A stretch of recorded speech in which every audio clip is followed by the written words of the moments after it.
bilagini mustahkamlash uchun bugun siz bilan bog'bonga yordam metodidan foydalanamiz.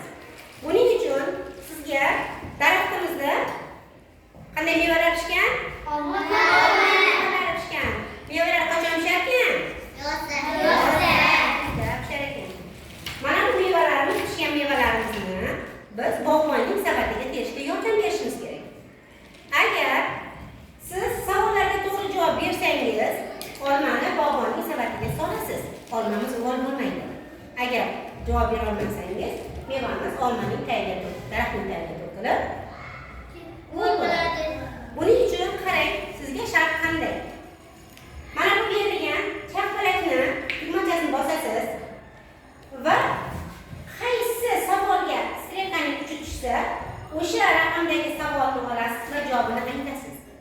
Javobini to'g'ri aytsangiz esa mevani savatchaga solasiz. Tushunarlimi? Qani boshladik? Qani sayla qizim? Avval bosamiz. To'xtatamiz. 4-chi raqamni olamiz qizim. O'qing. Zumradga ta'rif bering. Zumradga ta'rif bering, aytamiz. Zumrad qanaqa ekan? Zumrad aqlli, odobli qiz.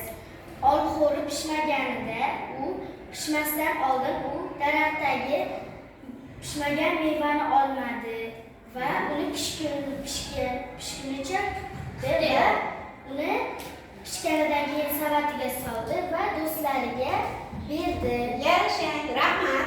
O'rtamiz olib ishlaymiz, olmamizni savatga solamiz. Qani kim? Azizlar, tezda chiqamiz. Faqat tezlashamiz. Tezlashing, bitta bosib qo'yib olamiz. 9-chi raqam, tezlashamiz qizim. Mana 9-chi raqamni olamiz bizlar. Zumrad bog'da nima qildi? Zumrad bog'da nima qildi? Tezsiz aytamiz. Zumrad bog'da mevalarni ko'rdi. Mevalar pishmagan edi. U aqlli qiz bo'lib mevalarni olmadi. Shoxlarini sindirmadi. Yaxshi, barakalla. Olmamizni solamiz. Keyingi o'quvchimiz qani kim? Mushtarimizni tezlashamiz qizlar. Bitta bosamiz.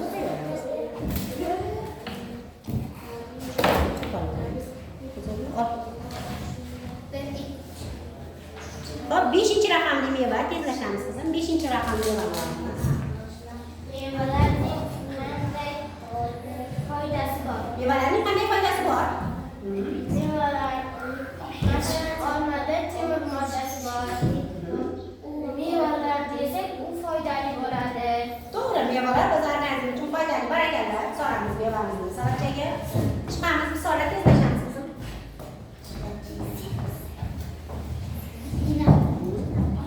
Ikkinchi raqamli savol.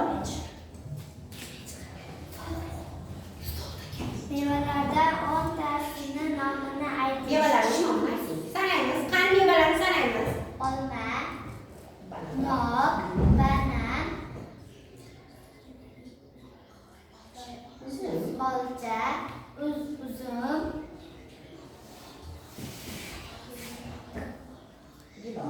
Gilos. olxo'ri, o'rik, Shaftoli. Bo'ladi, yaxshi, barakalla, solamiz. Javlonxon tezlashamiz. Yaxshi.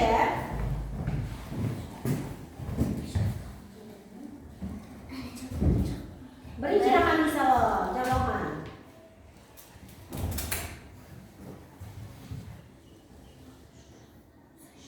o'zi shirin, tukligina, mazasi ham tog'ligina. Topishmoq ekan o'rtog'imizga. Shaftoli. Shaftoli, barakalla, yashang. Qani kim qoldi, kim navbatda chiqamiz? Hasan. Tezlashamiz o'g'lim.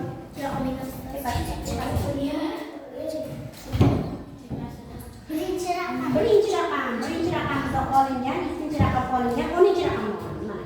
Birga yaqin 10 turibdi. Hasan, 10 olamiz o'g'lim. 10 olamiz. Hasan, mana 10. Xo'p, mayli, olishni.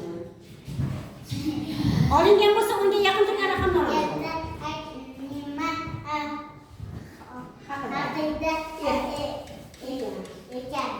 Nima haqida ekan?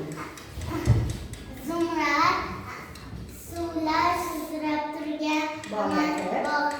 Bog'da maysalar, daraxtning olmalar solgani haqida, demak uning xom mevani uzmaganligi, mevani uzmagani uchun daraxtdan so'raydi.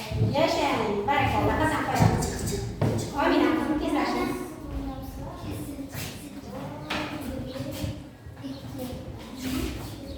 7 dan olamiz. 6 dan olamiz.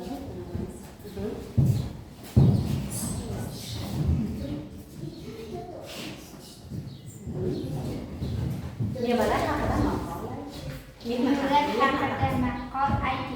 Mehnatdagi rohat. Rohat, barakalla, yashang, mehnatdagi rohat. Qani kim bor? Qani bizda 3 ta olma bor, kim? Yo'q, Qayda? 5 ta olamiz. yana o'ynaymizmi? Bitta qol.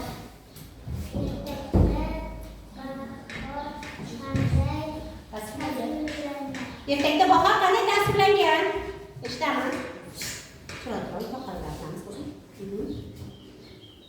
Sular oqqan. Sular oqayotganiga. Kompot maysalardan.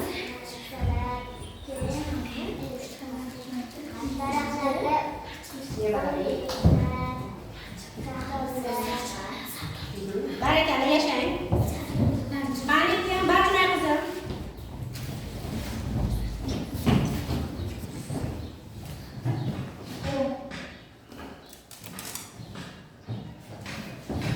Mevalarning pishganida